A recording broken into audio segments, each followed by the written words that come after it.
चिंतनामुळे बुद्धी सद्बुद्धीलाच प्राप्त होते. त्यानंतर आलं चित्त. चित्त हे संगती पाहत भगवंताच्या चिंतन करत असत आणि जर दुसंगतीत घडलं तर चिंता करत असत. चिंता से घटे चतुराई किंवा जिवंत माणसाला जाणणारी चिंता असते आणि मेल्यानंतर जाणारी चित्ता असते.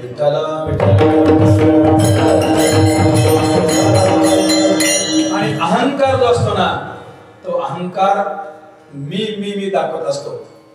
संसारात अहंकार तुम्हाला पतनाला करणार आणि परमार्थात अहंकार उद्धाराला करणार. साधू संत महात्म्याला अहंकार नाही का आहे ना. मी वासुदेव तत्वता कळवलेलं विचारिता आहे ठाऊक सवागिया संता नाही आणि कदुजा मागा. म्हणून ही सगळी चातुष्याची जोड जर लागली आणि भगवान परमात्म्याच्या चिंतनात आपला काळ जाऊ लागला तर हे विकार निघून जातात. मनाचा संकल्प विकल्प विचार निघून जातो, स्थिर होतो. चित्ताचं चिंतन तयार होतं, बुद्धीचा निश्चय होतो आणि अहंकार हा नम्र होत असतो. ही अवस्था प्राप्त झाल्यामुळे परमार्थ धन जतन करता येतं. विठ्ठल आपल्याला मोजका आयुष्य महाराज कालच्या चातुर्मासात सद्गुरूंनी सांगितलं 100 वर्ष नाही 116 वर्ष आयुष्य प्रत्येकाचं. त्याचं कारण सांगितलं ते 24 काहीतरीचं कोणता छंद छंदाचे 56 24 48 आणि 44 असे एकंदरीत 116 होतात. तेवढे वर्ष मनुष्याला जगावं असं आयुष्य आहे. आपल्यापेक्षा किती प्रदीर्घ आयुष्य जगणारे लोक आहेत. आम्ही काय करत असतो आमच्या आयुष्यामध्ये. आम्हाला जर कोणी विचारलं काय झालं कुठे राहता म्हणले नायगावला. घर आहे तुमचं? वा 3 मजली घर आहे. बरं मग एवढं थांबत नाही तो आता तो स्वतःहून सांगतो नांदेडला पण घर आहे माझं आहेच बरं आम्हाला. त्यानंतर आता पुण्याला एक घ्या म्हणतो. पण तुला जगायचं किती दिवस. भगवान परमात्म्याने अर्जुनाचा थोडा संदेह निरसन करण्याकरता एका बेटावर घेऊन गेले. तिथं बकदाल भे नावाचे ऋषी बसले आणि त्यांनी काय डोक्यावर चटई घेतली. देवाने नमस्कार केला, अर्जुनाने नमस्कार केला. अर्जुनाने प्रश्न विचारला ऋषीवर्य हे चटई का डोक्यावर घेतलं तुम्ही? ते म्हणले याच्यात ऊन लागू नये, पाऊस डोक्यावर पडू नये. अर्जुन म्हणले एखादी कोठी या झोपडी बांधायची असते घर नाही तर नाही. त्यांनी उत्तर दिलं जगायचंच किती दिवस आपल्याला. अर्जुनाची शंका परत वाढत गेली आणि अर्जुनाने विचारलं जगायचं किती दिवस खरं असेल पण बसलात कधीपासून? त्यांनी सांगितलं 13 ब्रह्मदेव माझ्या देखत मेले. 14वा ब्रह्मदेव मेला की मला मारायचं म्हणून जगायचंच किती दिवस. आता अर्जुनाचं पुन्हा वाढलं असून पण एका ब्रह्मदेवाचं आयुष्य किती. आता 4 चौकड्या म्हणजे 4 युग एकत्र झाले की त्याला चौकडी म्हणतात. अशा 14 चौकड्या गेल्या की ब्रह्मदेवाचा वेळ होतो. अशा 14 चौकड्या गेल्या की ब्रह्मदेवाची रात्र होते. तसं त्रेतायुगाचं आयुष्य 76 लक्ष आहे.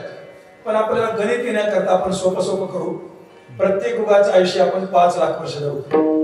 आपल्याला अधिकार नाही कमी करायचा पण धरू आपल्याला गणित असं.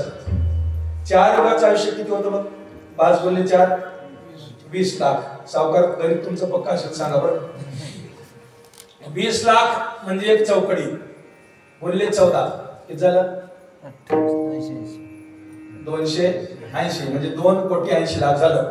2,80,00,000 वर्ष आयुष्य ब्रह्मदेवाचं म्हणजे एक दिवस बीड झाला. बीड तेवढं 2,80,00,000 वर्ष आयुष्य म्हणजे ब्रह्मदेवाची रात्र. असं 24 तास म्हणून 5,60,00,000 वर्ष आपल्या गणिताप्रमाणे मूळ त्या संख्येप्रमाणे नाही. 5,60,00,000 वर्ष एक दिवस होतो ब्रह्मदेवाचा. असं 100 वर्षात एक ब्रह्मदेव. किती मेलेत ब्रह्मदेव? 13. आणि 14वा ब्रह्मदेव मेल्यावर मला मारायचंय. आता मला सांगा जगायचंच किती दिवस म्हणाला महात्मा किती प्रदीर्घ आयुष्य असेल. कुठं घर बांधले त्याने पण एवढं आयुष्य कोण त्याने केलं का? काळ सार्थक केला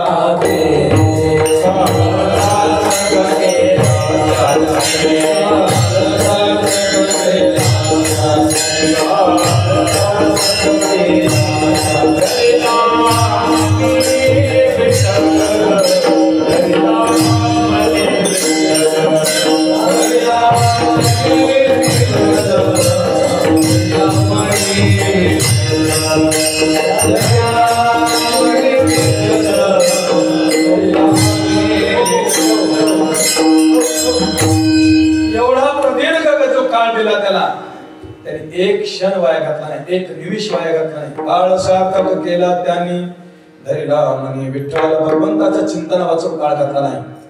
मग अर्जुनाने विचार केला, नमस्कार काय महाराज तुमचं प्रदीर्घ आयुष्य. ते म्हणजे माझं आयुष्य काय तोडकं मोडकं. लोमहर्षण नावाचे ऋषी त्यांच्याकडे जा. देव तिथे घेऊन गेले. त्यांच्या छातीवर असं घड्याळासारखे रोम पूर्ण गोलाकार. त्याने पिंपळाचं पान डोक्यावर धरलं.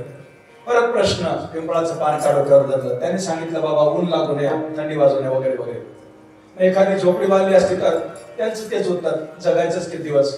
अर्जुना विचारलं कधीपासून बसला.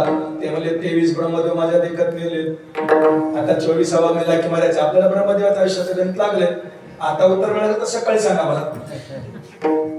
त्यांनाही नमस्कार केला आणि पुढे मार्कंडेयाकडे गेले असताना 14 कल्प आयुष्य म्हणजे 93 ब्रह्मदेव मेल्यावर 94 ब्रह्मदेवाची वाट बघत होते. एवढ्या प्रदीर्घ आयुष्यामध्ये सबंध काळ त्याने आयुष्याचा चिंतनात घातला. तुकोबारासारखी महात्मे सांगतात आपला फार फार फार अल्प काळ आहे त्यांच्या दृष्टीनं, म्हणून तो सबंध काळ चिंतनात घातला की परमार्थ जतन होते विठ्ठल.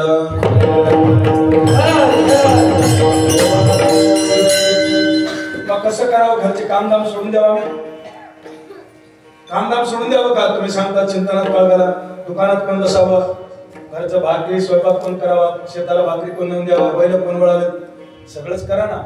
हरी बोला देता, हरी बोला घेता, उठता बसता हरी बोला एकांती, हरी बोला लोकांती, देह त्यागांती बोला.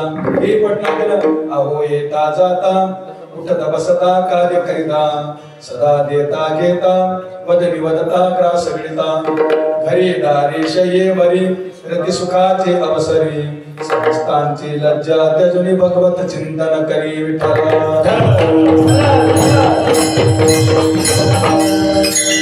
एक उपाय सांगितला, काळ चिंतने सारावा एकांतवासी. एकांतवास कशाला म्हणायचं? आता माझं वय 65 आहे. मी आतापर्यंत प्रपंचात बरबटला गेलो आणि मी आता जर कुठल्या माळात जाऊन बसतो, एकांतवास होतो का सांगा? कोणी सांगा तुमच्यापैकी अनुभव घेऊन. मी माझा अनुभव सांगतो. 6 महिने मी आळंदीला गायत्री परिश्रम केला महाराज. तर पहिला महिना असा गेला ज्यावेळेस मी जप करायला बसलो, जप मुखावाट नामस्मरण होत होतं, पण अनेक विचाराचं थैमान. सगळ्या कॅसेट तुम्ही बघलेले लोक आपण. मग एकांतात काय बघणार जाऊन? सगळ्या म्हणतात कॅसेट, कोणाचं काय झालं कोणाचं काय झालं. तुमचं आमचं जाऊ द्या. एक महात्मा केदारनाथला गेले, सर्व संघ त्याग केला. 16 वर्ष झाले आणि 16 वर्षांतर कुटुंबातले सगळे मंडळी जावं भेटावं, परिचय राहिला नाही. पण तिथं भेटले केदारनाथला आणि घरच्यांनी नमस्कार सांगितला. फक्त बायकोची थोडी ओळख पटली, मुलाबाळाची नाताची कुठली पटणार. मग सगळ्यांनी क्षेम समाधान विचारलं आणि केदारनाथला जाऊन तो म्हणतो काय झालं, शेजारची जमीन घ्यायचं होतं, घेतली का? कशाचं एकांताला होत नाही एकांत. एकांत म्हणजे काय? एका बोधावर येणं. सांगणाराचा जो एक विषय तो सकळांचा हरी, सांगणाराचा विषय आणि ऐकणाराचा विषय एक होतो, त्यालाच एकांत असं म्हणतात. असा एकांत साधा बरं का. काळ सारावा चिंतने एकांतवासी. आता तिसरा उपाय सांगितला, गंगा स्नानी. गंगेचं स्नान का करावं? चिंतनानं अंतःकरणाची पवित्रता झाली. पण बाहेरचे जे आहे ना, आपण हे 5 इंद्रिय, ज्ञानेंद्रिय, 5 कर्मेंद्रिय, त्यांचंच काम करतात ते. डोळे कधी ऐकत नाही, कान कधी पाहत नाही, नाक कधी चव घेत नाही, त्वचा कधी गोड आंबट सांगत नाही. काम तेच करतात पण फार सैरावैरा धावतात. त्यामुळं अपवित्रता आणखी जास्तच आपल्या शरीराला येते आणि ती साधना करू देत नाही. आणि म्हणून गंगेचं स्नान केल्यामुळे काय होतं की तीर्थे बाह्यमळ शाळे नारळे बोलतात. तीर्थ अनुसरण केल्यामुळं आपला जो अशुद्धपणा आहे तो नाहीसा होतो. म्हणून गंगेचं स्नान करावं, अंतःकरणात चिंतन करावं, दोन्ही बाजून आपण निर्मळ होतो विठ्ठल. महाराज हे सगळं ठीक आहे, पण गंगा आम्हाला किती लांब आहे राहायला जायला, कसं करायचं? शास्त्र सांगतं तुम्हाला गंगेला जायची गरज नाही. वाच्य म्हणता गंगा गंगा सकळ दोष सकळ